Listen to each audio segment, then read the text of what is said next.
So it's been 3 years since the last iPad mini was released, all the way back in 2021, and finally, it seems that we are getting a new one. This is the iPad mini 7 leak rundown, sources in the description. Let's talk about it. The iPad mini is Apple's portable mid-range tablet, with many features, and this new version coming out is likely going to start at a price of $500, which is the same as the current model, which honestly feels a little steep, but let's discuss what it comes with and see if it's worth it. Let's first talk about the form factor. The iPad mini, being known for its small frame, will continue that with the 7th generation, with this upcoming version sharing likely the same sizing, so no real changes in regard to the sizing of the screen. But in regard to the screen performance, that's a different story. For the previous iPad mini, there were complaints of jelly scrolling, in which the tablet screen would sort of crumble together and make this jelly-like effect. Essentially, it's screen tearing, but with the screen looking more compressed in some areas. The new iPad mini is set to fix that with its updated screen, but unfortunately, there isn't any news on whether this iPad will receive any other special features,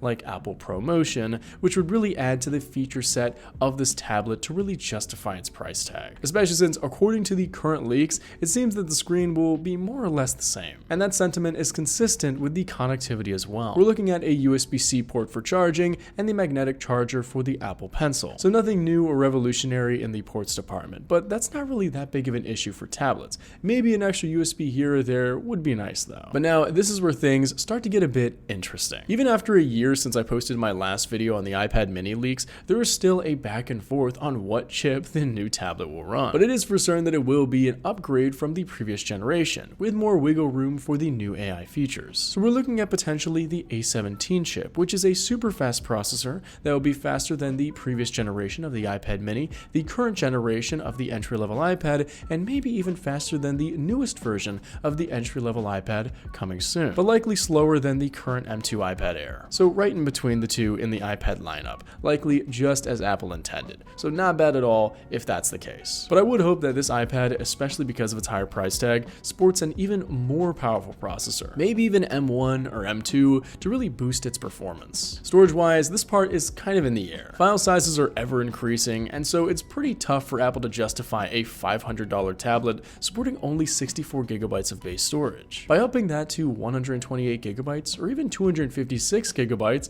or more, that'll make this smaller tablet so much more appealing to customers. But that's just a hope for right now. It's possible that for this iteration of the iPad mini, Apple still could ship it with 64 gigabytes, so I wouldn't keep your hopes up too high just in case for that one. Now, for the battery situation for this new iPad, honestly, Apple does really well in the battery departments for its tablets. Some of them take a while to charge, but that's just because they have pretty substantial batteries. For this one, because we're likely going to see the same form factor, we're expecting the same battery as seen previously, which is fine. It can support you doing your work and last a pretty long time. And lastly, let's talk about the release date. The new iPad mini is looking to be announced in hopefully about a month from the upload date of this video, October 2024, during the next Apple event, which is super exciting. We'll finally have the next, newest iteration of the super small yet super portable iPad that's great for students and kind consumers alike. But the real question is, will it be worth it? Well, let's analyze these leaks for a moment here and get on to my verdict. So the new iPad mini seems to be, per the leaks, one of Apple's famous iterative upgrades, meaning it's a smaller one that focuses on its internal components,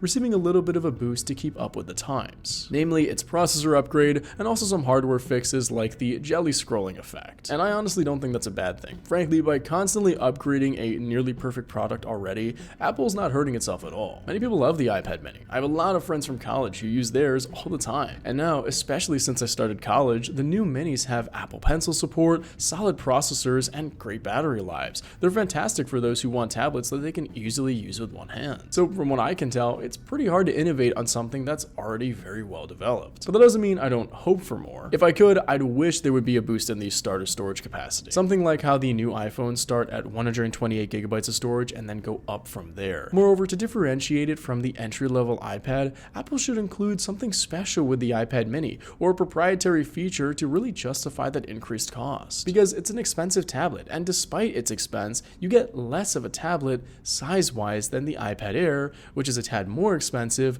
or the iPad 10, which is a tad less expensive. So it's hard to choose this tablet over the other Apple ones. And frankly, that's because the entry-level option and the Air are just so good. So bringing in something fresh to the iPad mini would surely make more people give it a second look.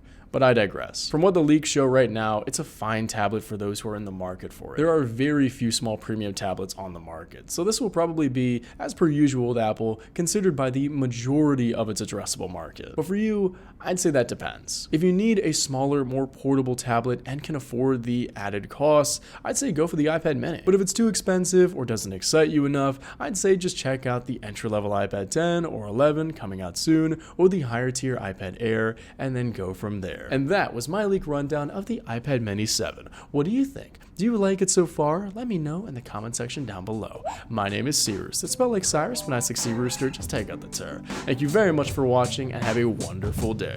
Peace.